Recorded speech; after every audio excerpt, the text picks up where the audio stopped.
Hey, Fakers, this is the last episode of season 1 of Faking It.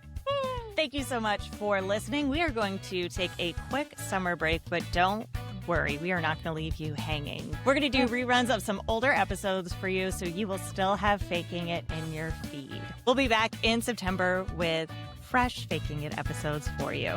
We're so excited. Stay real fakers, I guess. It's crazy that I'm involved in a project that has blown up like this. I think this is a once in a lifetime thing. The fact that in speaking about Stunt, like that I'm involved with a scene that is now known as iconic.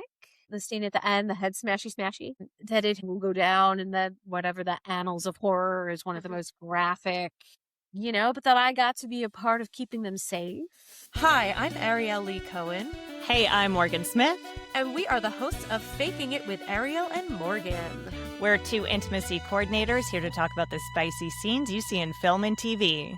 And today, once again, we are 3 intimacy coordinators because we have the incredible Jen Albert on as our guest today. Yay! Jen Albert is a Los Angeles-based SAG-AFTRA certified intimacy coordinator and award-winning fight choreographer whose work has appeared in film, television, over 100 vertical dramas, and on stages from LA to Chicago. An educator with over 20 years of experience, she is currently the resident intimacy director and stage combat instructor at Art of Acting, Stellar Adler Studio of Acting, Hollywood.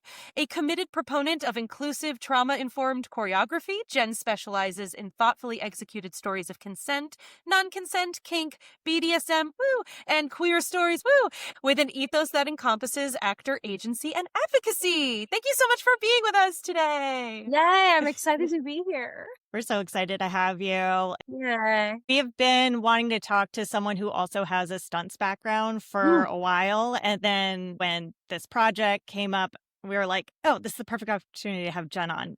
Talk about all her expertise. For our audience who did not figure it out yet or somehow didn't read, Jen Albert was the intimacy coordinator and stunt coordinator for the movie that just came out, Obsession. Well, amazing job. Claps for you. Oh my God. It was so good. It's so good. Yeah. The film has become very successful very quickly. It's still very new, but how has this impacted you, your career right now, your mental health? What is this like for you right now? I mean, so far, nothing. That's totally fair. Sometimes honestly, that's the case. like I got an agent, but I reached out and was like, hey, I did this thing. And they were like, oh, hey, let's talk.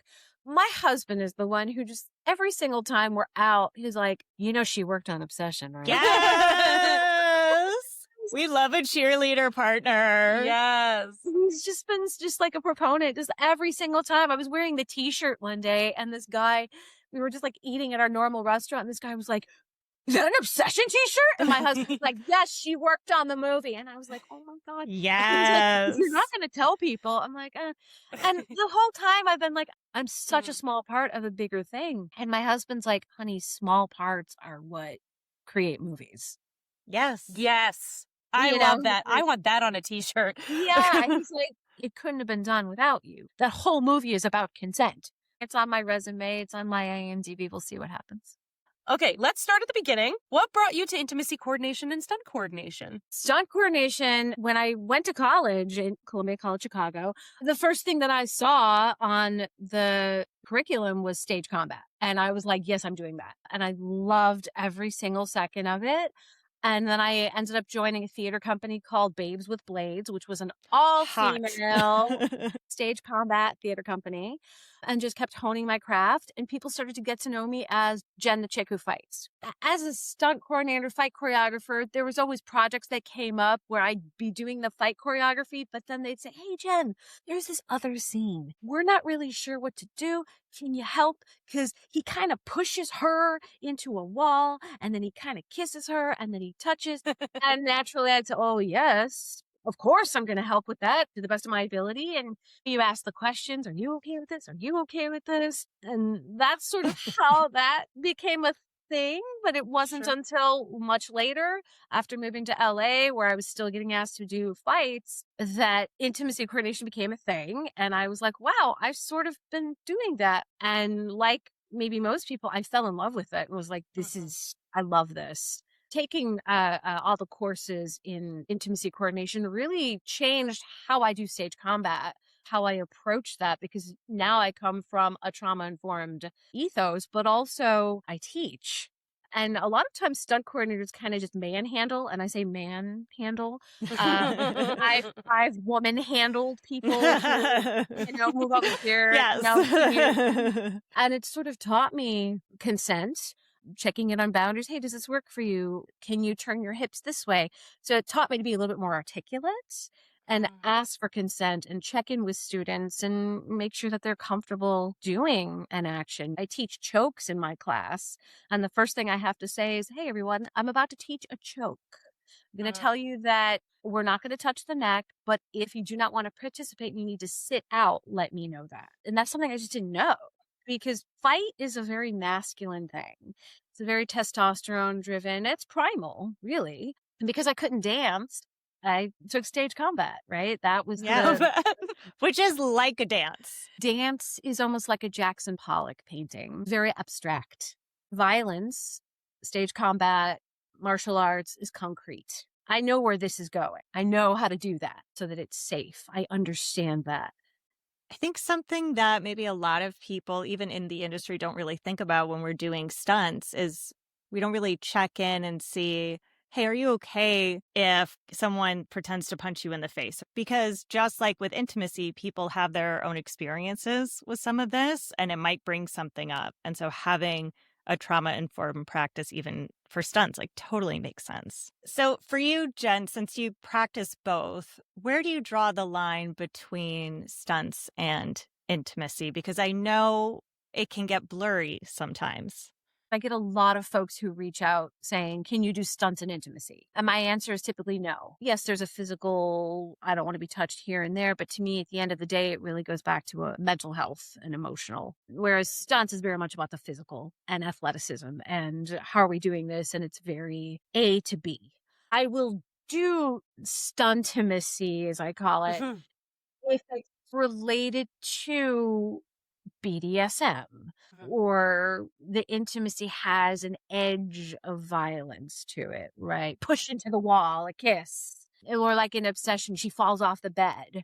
I have a mat there. I told her how to fall, right? To me, that's a component of the intimacy. When I say absolutely not no is when I am doing a scene that is intimacy on the same day. And then they're like, hey, can you please come do this fight? No, I can't. I am intimacy coordinator and I have to be present and support my actors who are doing intimacy today. And that means if I step off and I'm on set and they're having a wardrobe issue or they're running lines and something comes up, I need to be present for that. I can't be on set choreographing a large scale fight. It's just not something I like to do unless it's completely on separate days. That makes sense. And then I can focus. Right, because they're working very different parts of your brain, it sounds like. So it'd be really hard, even if you didn't have to worry about issues happening while you're rehearsing with actors on set. It sounds like it would be hard for you mentally just to switch back and forth between those different zones. Mm-hmm. Yeah, and it's holding a lot of space for a lot of people. Yes. Mm-hmm. Right, correct. Which to me is really what the job of being an intimacy coordinator is holding space, being sort of the calm in the storm. I just can't do that if I'm also like, okay, great, hold on. I gotta go do this. I gotta go do some violence now. I've got to smash somebody's head into a wall and I've got to do this thing and I've got to, and there's guns and intimacy coordinators get to have boundaries too. Yeah. Yes. And my boundary is that no, I will not perform both of these jobs on the same day. And maybe not even on the same project. I also just think we're like actively looking for different things on the monitor. You know, it's very much the difference between the internal safety versus the external safety elements. Mm-hmm. And when you are at monitor watching your actors and it's, let's say, a domestic violence into an intimacy or maybe sexual assault, who knows, we're trying to watch the choreography to make sure the physical storytelling makes sense, but we're also watching the body language to make sure that they're not about to have a panic attack. When you're in the stunt brain, you're really looking like, did this slap read correctly? Did they actually hit their shoulder when they fell? And I think it is really hard to compartmentalize that simultaneously. Absolutely. And I think also my demeanor is a little bit different when I'm working Sure. stunts versus when I'm working intimacy. It's just a different Jen. You know what? That's such a great point that you brought that up. I was speaking to a stunt coordinator recently who was on set with me, and he was saying, oh boy, like the stunt coordinators come out and everybody decides to tell the most raunchy, intensive, like locker room type stories. But then when the intimacy coordinator is in the room, everyone's like, I will say nothing about anything. What if they look at me? Yeah, absolutely. Agree. Yes. And I think there's an expectation that as the stunt coordinator, you're a badass. You're tough. Right. Yeah. How is it different for you as a woman as a stunt coordinator versus the male stunt coordinators when you walk into a set? Times have changed, I will say, and for the better. In my younger days, there was just a lot of sort of bravado machismo. This generation, Gen Z and the younger generations, I was like, Jen, did I do that right? Jen, Yeah. can you tell me if that looks good? It's not 100% of the time. Correct. In the previous days, I was either getting hit on or, I come from martial arts. I'm a black belt. That is so great. I am so glad that you're a black belt. And that means you understand your body, which is so wonderful.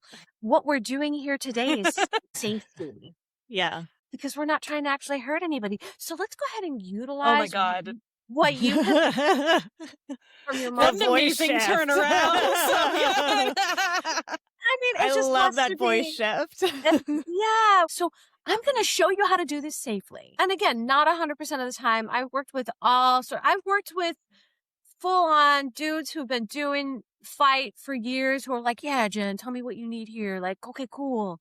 I do feel like there is a voice modulation thing that happens with intimacy coordinators when we're talking about things, when we're trying to like lay down the law politely, and we're like, that's so great. I'm so happy that you're so comfortable with your body. So the thing is, it's like it is your voice, but it's softer. I had someone on set ask me the other day if I was a mother because of the way I spoke to an actor, and I was using that kind of voice. The last set I was on, everyone kept calling me mother and mom. They'd be like, thanks, mom. And I'm like, you're grounded. Get out of my house. Yes. Yes. And I have to not take offense because I could be somebody's mother and I have to just be like, Sure. Oh, yes. Sometimes I get self-conscious because I don't want to be giving off the energy of like Amy Poehler in Mean Girls, where it's like, I'm not like the other intimacy coordinators. I'm a intimacy coordinator. That's so real. Yeah. I think that's part of what I really love about intimacy coordination is that there's so much nuance to the job. There is. There are so many times where people underestimate the value of intimacy coordinating, and I don't think that would be happening in a field dominated by men. I think there is that, well, women, they're maternal. They're the mom. You can just be like, right, the voice change. Like, we all do that. The other problem is that people still don't know what an intimacy coordinator does. Yeah, that's so true. I think it's just like, well, you're just going to babysit this kiss. Okay, maybe sometimes, but I've worked on so many projects where I am not babysitting a kiss. It's full on simulated sex. It's a throuple. It's BDSM. You cannot tell me that some person who with a stunt background can go ahead and choreograph a 3-person scene with the modesty garments or understand the nuance when an actor just goes. Oh my gosh, yes. Yeah. Because we'd all seen that look, and it's not, like, you can give a self-care cue, but the amount of times an actor uses it is like 2%. And you can't do that if you're not paying attention, if you're not aware, if you haven't taken the training to catch those fight, flight, freeze, right. I had an actress who I would check in with and say, hey, how are you doing? And this is more visual, so for our listeners, maybe watch this on the YouTube or something. But basically, I would say, hey, how are you doing? And she would go, and I'm like, hey, let's go chat. Let's go see. Because if you just look at that at face value and they're smiling and they go, yeah, if you just hear the yeah, and you move on because you're not looking for the rest of it, then you may just move on and not realize that there is a much bigger problem occurring.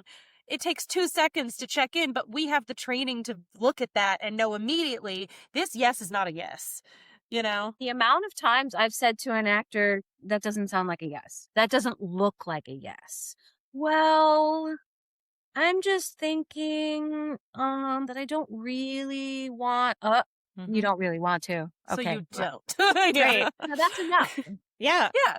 Or know? you're just saying, like, you also don't have to do this. We can do something else. And a lot of times they'll be like, yeah, actually, if we could do something else, that would be great. I'm like, amazing. I think that is as good a transition as any. So today we are covering, obviously, scenes from Obsession, which was released so recently, May 15th of this year. It is now streaming on Prime Video, Apple TV, Google Play, or Fandango, so go watch. It was written and directed by Curry Barker. Actors in this scene are Indy Navarrete as Nikki and Michael Johnston as Bear. So a little bit of context. After making a wish on a witchy collector's item that his friend Nikki would love him more than anyone in the world, Bear finds himself trapped in the relationship he wished for with the girl of his dreams. Hints of the Nikki inside keep popping out at inopportune moments, but Bear ignores or placates those moments or claims she is acting crazy. After she emotionally erupts in public, Bear tries to calm her down, which leads to a moment of, let's say, intimacy between them. And for those listening along, the time code we're jumping to is 4446, and we're going to go to about 4532. I like intimacy in quotes. We were having a nice day. She's so scary. She's incredible, truly. Does it matter to me? Okay, so he's thrusting at like a really consistent and not sexy rhythm. No, not Yeah. sexy at all. And she's just, and then he's like, that's amazing. I mean, he's so not paying attention to her, so not about her. Yes. What I also appreciate is that she's fully clothed, right? She's got her top on, and we see his bare glutes, Yes. which I think just adds to the horror of what's happening to her. Yeah. Yes. I'm not always an advocate for nudity, but in this case, I'm like, no, I think it really helped that scene. You know, I think if it was like a blanket around them, because there was talk about that, and Michael was totally fine. He was like, yeah, glutes are good. It just makes so much sense for that. And it's such a good encapsulation of what the whole movie is about. Whenever you have this type of scenario, whether it's a wish or a spell or a potion or something that forces someone else to love you, you're kind of saying, I just want them to love me no matter what. I don't care if they're consenting to it. I don't care if they're fully active in their love for me. I don't care if they're fully engaged with it. I just want them to be fully in love with me. Yeah. And it's all about him. It's so all about him. What is so great is that the scene in the restaurant where clearly something's going on with her. There's that in mental illness, whatever we're going to call it. She's obviously lying to him. And then we go to this scene, you know, and again, like the original, they're like having a full makeout session into this. It's just this complete disregard for her. And it doesn't matter. Whatever. That was in the restaurant. It's fine. Here's what's important right now. There's also the choreography of it. I mean, I don't know how involved in the choreography you were or not, but like her arm is like dead on his back. Her legs are like down. They are not straddling or up and around him. Every part of her body is just limp, corpse. Yeah. Yeah. Yeah. I think in the script it said something about her being robotic. Yes. We had rehearsal. Oh, yay. That's great. Yeah. But honestly, the actors sort of just knew. Like, this is what it is. I mean, they were so in tune with these characters and what they were going for. But again, it was like, is it robotic or is it possession or is it... Yeah, it's a bit ambiguous exactly like what is happening to her. Yeah. It's so interesting because the version I saw in the movie theater was not that version. My understanding is that the streaming cut is different than the theatrical release, I think. This is not what I saw when I saw it in the movie theater. And Morgan, is this what you saw in your version? This is what I saw. Okay. Can you tell us what it was in theaters? It wasn't that side angle. It was a wider shot from behind Bear a little bit more. And also, yeah, it was shorter. It was shorter. But I will tell you this scene is actually longer in the script. You know what? It's funny that you say that. I have a copy from Reddit of what I believe is the script, so I'd love to know if this is correct. So, just to read it for our audience. Interior, Bear's house bedroom night. Nikki slams Bear against the wall, kissing fiercely. They move to the bed where Bear playfully pushes her down. Clothes shed, Bear kisses her neck. Mid-moan, Nikki locks eyes with Bear, her expression shifting to sheer panic. With a frantic shove, she pushes him away, lets out a blood-curdling scream, her body trembling. Nikki says, "Bear, what the fuck?" Bear remains unfazed, his eerie, calm demeanor chilling. Within moments, she's back, kissing his stomach. The disturbance registers as nothing more than a fleeting inconvenience to him. Nikki says, "Sorry, baby." Bear says, "It's okay, baby." Is this what you remember? Yeah. I love that they made this shorter. And on top of that, there was another scene in the script that was similar to this, where she also has a freak out and he's like, oh my God, oh my God. So they sort of do the threes, right? Right. There's the first scene where initially she's like, whoa, and then they don't have sex. Then there's another scene where similar thing happens and he's like, oh my God, what is going on? And then this scene, which is just extended. I love that they made this shorter and they kept it more nuanced. It makes so much more sense. It makes Bear's character more nuanced. When I read the script, I was like, non-consent, non-consent, non-consent. My prep with the actors was like, so you understand this is non-consensual, yes? Right. If the scene had been how it was originally scripted, it would have the R word all over it. And I'm not that it doesn't currently, but I think it's more nuanced. But it's R word, R word, R word all over. How did it develop from this to what we see here? Was it just based on actor boundaries? Was it your conversations with production that shifted the narrative? Was it just production itself changing their minds? How did it sort of shift here? It just got changed. I had heard conversations about Bears really, like, we need to make him a little bit less. Yeah. Capital V violent. Capital V violent. I read the script again last night and I'm like, wow, there's a lot of differences in here. Scenes got cut, scenes got switched around. They came to a better movie by doing all the things they did. I think it is part why it is as successful as it is. And I've never seen so many people having discussions about a horror movie the way they are about this one. Yeah. You know, I love that people are talking about consent. I love that people are talking about bodily autonomy. There's one blogger, like as a vlogger, was talking about this scene in particular, and she said it was the scariest scene in the movie for her. It's something that I really appreciated about the film. She is not completely possessed. There's still a bit of the original Nikki fighting in there, and sometimes we see her come out more than others, and I feel like the demon Nikki is making the sounds and is maybe moving forward with the act, but the real Nikki is trapped inside there. And you see it physically with what's going on too. The expression on her face, we did talk about that very much, like, do you think it's this? Do you think it's this? It was like in 2024, so I'm trying to think back. I feel like she was looking up at him and she's sort of in it, and then she turns her face and we have that beat. It's kind of incredible what this movie has done. Yeah, and I'm so happy for them. They're just... I love that. Yay! All right, well, I'd love to also go over one other moment. So for scene 2 that we'll go over, Bear secretly goes out to meet up with him and Nikki's mutual friend Sarah to talk. Nikki finds them and kills Sarah by bashing her face in with a brick in front of him. Later, when Bear comes home, he finds Sarah. So time code here is going to be about 1:36:56 to about 1:37:24. Sorry, it's like not scrambling well. 36. It's Mercury. I believe it to my core. Like, normally I am not this fumbly. You're not. You're not. I know this is kind of unusual, No, actually. I'm like this. I mean, if we're talking about possession, like Mercury's possessing us right now, that's what's happening. I believe it. I believe it. I'm not a big, like, crystals, horoscope person, but Mercury in retrograde every single time hits me like a brick to the face. Get it? Obsession. Hey. Anyway. Bring it back. He's seeing this altar. to him. It's real so creepy. creepy. Yeah. Set design's incredible. Yeah, it's a good set deck. Do anything for me, Red? I love her, like, in the background, like, creeping. Yes. Mhm. And then we see this. Oh, and the video behind him. Okay.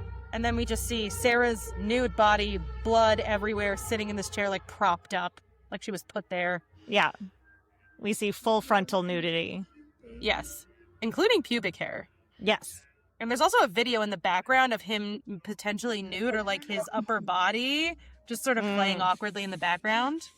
And she's wearing Sarah's clothing. I need you to do something. I can't, All right, and we will stop there. All right, so tell us all about it. So, that's a dummy. It's not really Sure. Megan. So I will say I was not there for this scene. Oh. Our freaking makeup people were incredible. This is all Allie and production design, and I was not even there for that day. Okay. Oh, okay. Good to Yeah. know. So you have to remember, small budget. Yes.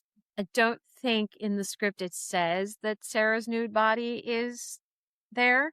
Got it. Because I had noticed when I read it last night, there was stuff that I was like, oh, we did this, we didn't do this. Like the conversation with him and the One Wish Willow company is Mhm. not in the script. So Really? Yes. That feels like a pretty pivotal scene. yeah, so there's a lot of changes. I don't recall that description of Sarah being in the script. The scene with the door where the door is like taped shut, Mhm. Yeah. not in the script. Interesting. It just says he leaves. That first scene for me was more about the acting and just shifting some things. So when we had originally shot it, they were sitting side by side and she kisses him. What they sort of shifted was her turning her back and then kissing him and just adding a little bit more gravitas to that scene. Because I think they wanted it to feel more like authentic. Maybe actually really is in love with him. Also, when we have camera facing his face, it becomes his story and not hers. Right. So usually at this point of the show, we do our spice scale where we rate intimacy scenes based on consent and power dynamics, technical craft and coordination excellence, and heat factor. Since the intimacy in Obsession is incredible, we're going to alter this a bit, call it Behind the Spice, where we use the spice scale as a guide to further the discussion about intimacy scenes and get our guest perspective on what they worked on. So, consent and power dynamics, how the scene depicts consent and power in the story and if known behind the scenes. Since we're focusing on this one scene, the power dynamics are very clear here in that he is in power and she is absolutely not. And it's not consenting. No. So the whole script is about non-consent, right? She's not Yes. consenting to any of this. And so this, again, when I had my meeting with the actors, when I talked to the director, immediately after I read the script, I was just like, non-consent. Oh my God. Yeah. Whoa. My meeting with the actors was very much about, so, the first questions I always ask is, did you read the script? Yep. Great first question. Yes. Yes, we all know how many times. That has People not be like, happened. oh, that's happening? They're like, oh, Yep. is there intimacy in the script? And you're like, oh, there's only 50 scenes. No. I need you to go back and read scene 12. Yeah. Because it's a lot. They both were very clear. They knew exactly what was being asked of them. And I think they really did their best to show that this was a scene of non-consent. I'm just curious. It's very possible this was just never discussed, but like, was there ever a conversation about the difference between real Nikki and sort of possessed Nikki, and if possessed Nikki character had any level of consent, or if it was just non-consent because we're only considering real Nikki to be the person here? Yeah, I mean, there was a little bit of discussion just sort of about where real Nikki is in that Yeah. scene. Where And is she? Yes, where is she? And this is an indie question. And I know her and Curry had very extensive conversations about this. And while we were in the space, we were talking about, like, what is the expression on her face? Is she Yes. crying? Robotic? Is it demonic? And we did a couple of takes, but really not a lot of takes. But that is sort of what she came up with, which is just incredible. And I know Michael didn't even see that, I think, until the screening. Wow. All right, Morgan, you want to go for technical craft? Yeah. Technical craft and coordination excellence, the staging, film coverage, modesty, protection, choreography, and overall execution of the scene. Now, I know a good amount of this was, the actors' performances really sold what exactly was happening in the scene. But the choreography is also very clear. Like we were talking about before, how he's also kind of moving robotically, but also her looking away from him, his back of his head towards camera, her arm just like on him, her legs not wrapped around him. I don't think she's even moving her hips in this. No, Yeah. she's totally just laying there. Yeah, I mean, we had about a rehearsal. We talked about how fast, what is the tone, what is the beat. He's wearing either a tucket or a hebrew, and then they have like a pillow between them. Sure. Okay. Yeah. So you can't see it at all. So you awesome can't see it, job. so he's like lifted up a little anyway, and then Yeah. the way it's shot. I mean, our cinematographer was fantastic. I remember Taylor sitting in the bathroom because there's literally a bathroom or a full-on profile shot. He was like on a toilet, like with the camera. Yep. Because that's what you do. She's fully clothed on top. She's wearing sweatpants on the bottom. Obviously, this is a non-consensual scene, but sometimes audience viewers will be like, is it sexy to shoot a sex scene? It's like, no. No. One of the actors is in sweatpants. They have a pillow between them. There's someone sitting on the toilet watching them with the camera. Yeah, and then me and the director on Video Village in the bedroom, like right in the corner, wedged in, and sound is over them. I mean, I liked what you were saying about the speed, though, and the conversation around it, because the speed that he's going at is not for her pleasure. It's for his. It almost feels like he's masturbating with her. I love that. He's not looking at her at all. It's so weird. Yeah, it's not like they're like looking at each other and having a moment. And she's like, yes, baby, yes, baby. It's like complete opposite. Yeah, earlier in the movie during the montage, when we see them having sex, like they are engaged and looking at each other, and that's why it feels like, oh, maybe this is working out. Maybe the wish wasn't such a bad idea. Yeah, it's like, no, it's horrible. Well, and I think again, I think that's why those earlier scenes didn't really happen, because I think the montage says what it's going to say, right? Look, this is a happy, blissful couple, and then this scene in the restaurant happens. And then this scene happens. Yeah. And we didn't need to beat it over the head, which is what the producer had said to me. She's like, we just didn't need to keep showing that. We didn't need to smash it into a brick, you know? Only one person gets smashed into a brick. Yeah. I also just loved when when he finished and he rolled over onto his back, that she like ceases to exist. She leaves the frame and it's just him and him just out of breath. Like he is not thinking about her at all. This is just him and his experience. She could be his hand. And he says it was amazing. Mm-hmm. What was amazing about it? That was amazing. It wasn't even the joke of like, was it as good for you as it was for me? No, like he was just like 10 out of 10. That was perfect sex, is that he enjoyed himself. Like, yes. It's like just so well done. Yeah. So well done. And I'm not saying that for me. I'm saying that like what Curry. For them, yeah. Yeah, the editing. I'm saying it for you. I'm going to cheerlead you and say that you did a great job in this. I know you're very humble, but we have to give you props. That's why we have you on here, Jen. Thank you. It's very sweet. Which brings us to heat factor, the level of erotic charge or sexual tension in the scene, which is a 0, so it is a 5. You know what I mean? How high did they intend this scene to be? And I think the intention was a 0. Yeah, it's not intentional. Yeah. They did not want us to feel like, damn, look at this. They wanted us to feel like, damn, look at this. Like, well, and it was so rewarding seeing it in the theater and hearing people gasp. Yeah. Ooh. Like, what I loved about seeing this movie in the theaters was, oh no. Like, hearing that, I was like, yes. Amazing. Is there anything else that you'd like to discuss as far as what this experience was like?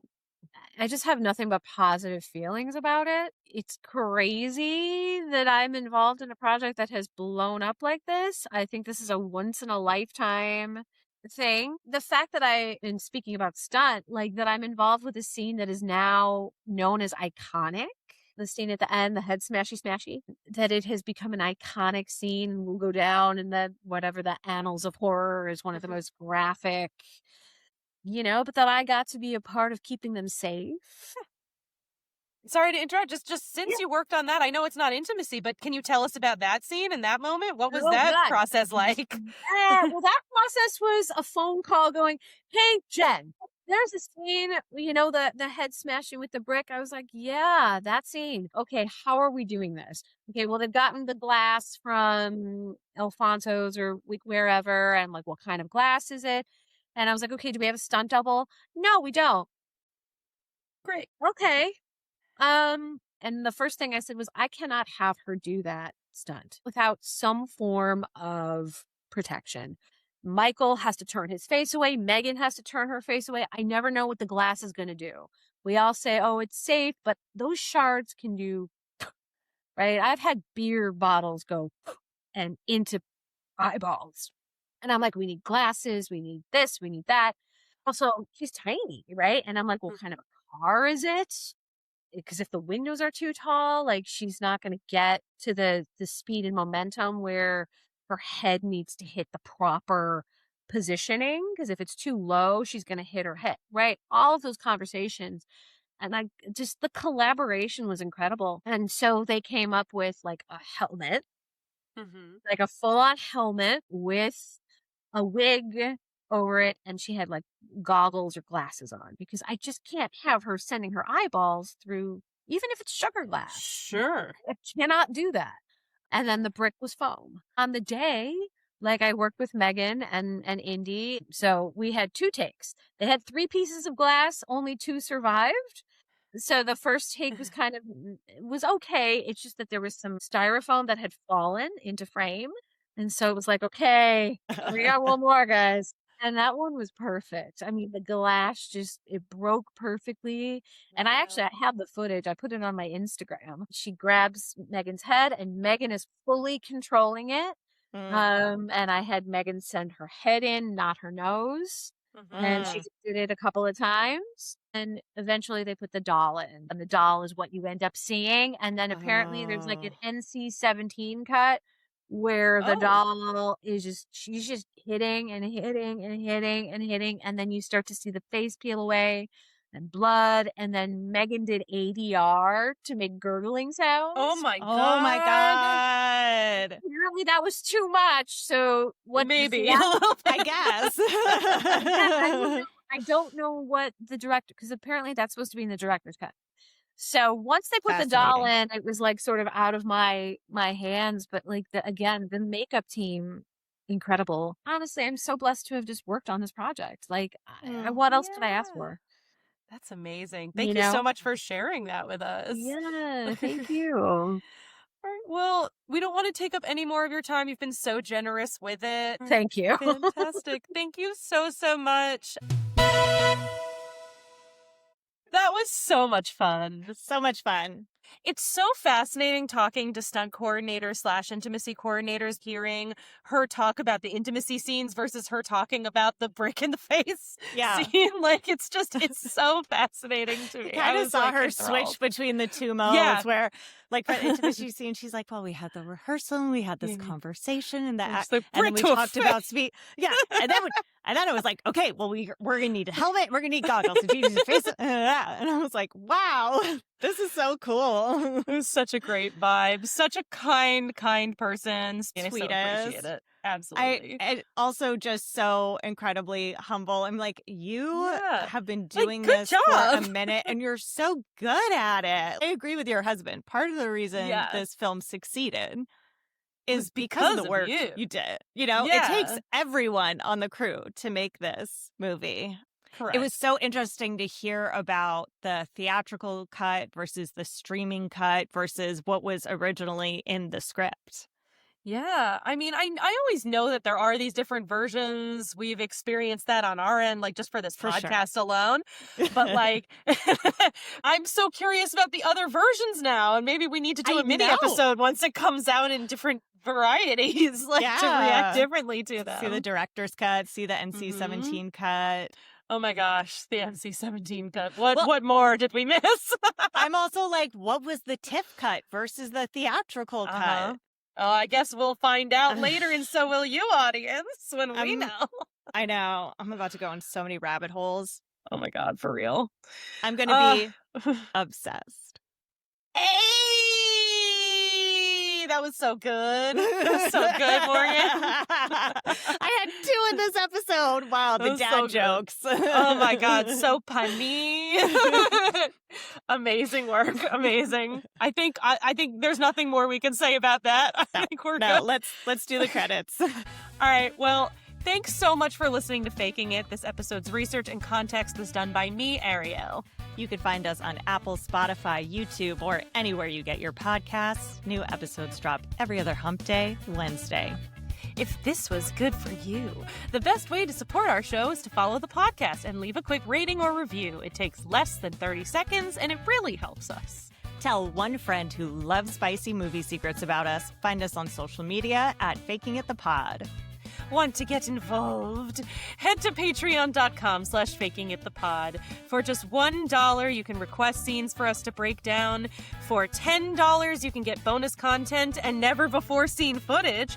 And for $5, you can get a shout-out like these listeners. Thank you, Lee, Goodbye Guy, and Kiki Brown. Woo! Yay! This episode was produced by Ariel Lee Cohen, social media and branding by Morgan Smith. Our theme song is Faking It by Mike Getz. Credits for the film or show we reacted to are in the episode caption. Stay real, fakers. Woo!